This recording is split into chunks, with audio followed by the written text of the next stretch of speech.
Hey guys, today I'm going to be going over, they have two names, flash setups or bait setups on a CT side Inferno, and also how to use them to stack sites, particularly A. So a flashbang setup, it's called flashbang setup because you have one guy hiding and another guy with the flash ready.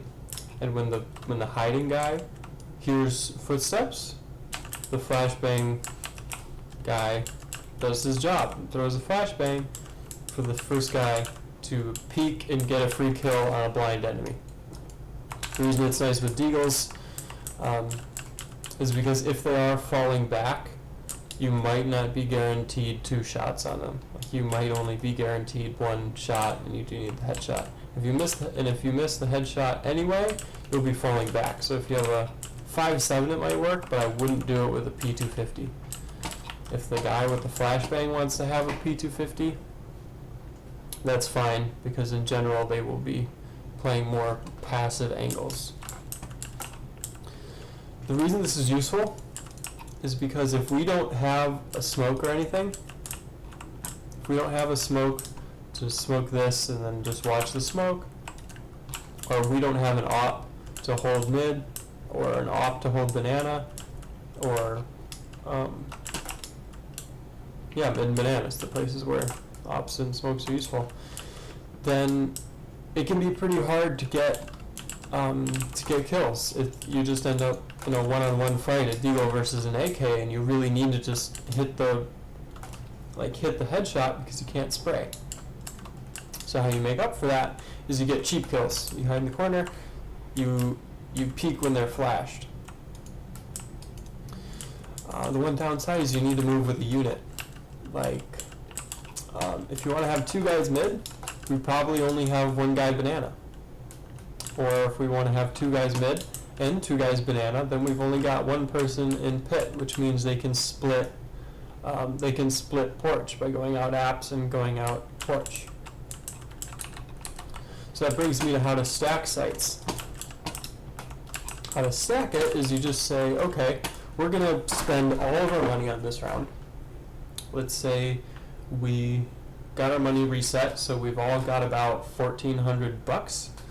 On CT side, that'll buy you a deagle and Kevlar, and nothing else. If you got a kill the last round, you can buy a helmet, or probably better, you can buy a flash and a smoke, or maybe a diffuse kit even.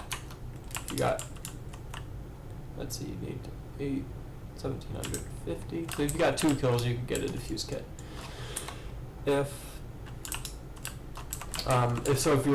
you're one of our fraggers, so let's just say Church and Savage, I want you guys buying deagles. If you can't afford a deagle, I want someone to drop them a deagle.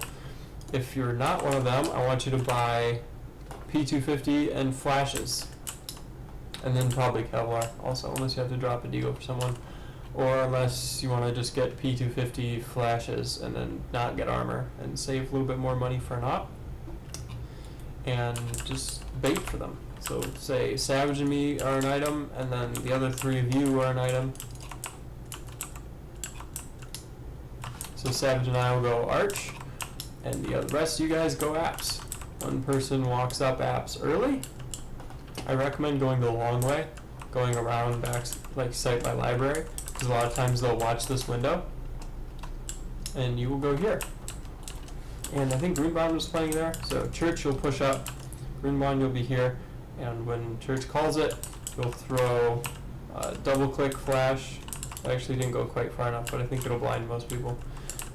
Double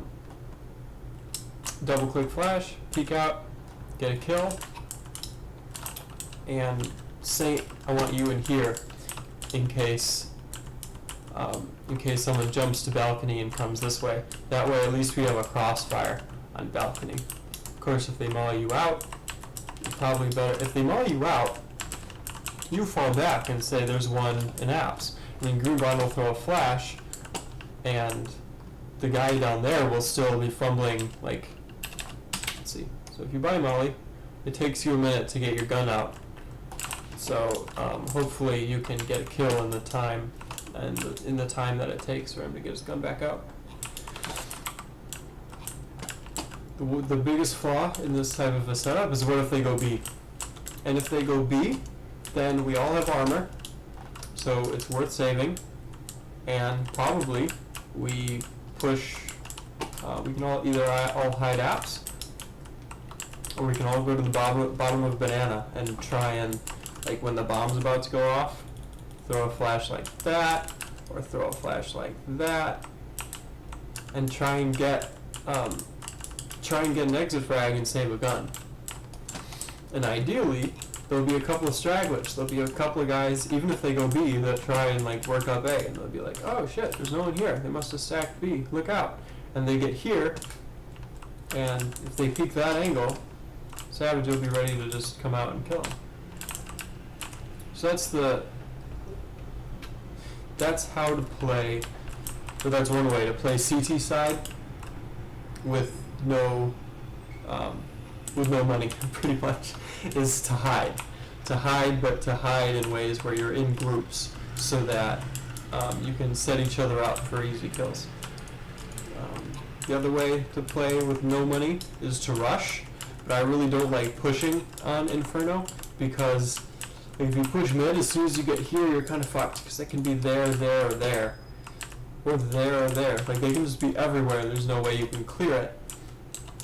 Banana is kind of useful, but it takes so many nades to just, like, to smoke off the bottom and to molly this off so you only have this to worry about. Like, it just takes so many nades to get pushed up that it's not worth it. One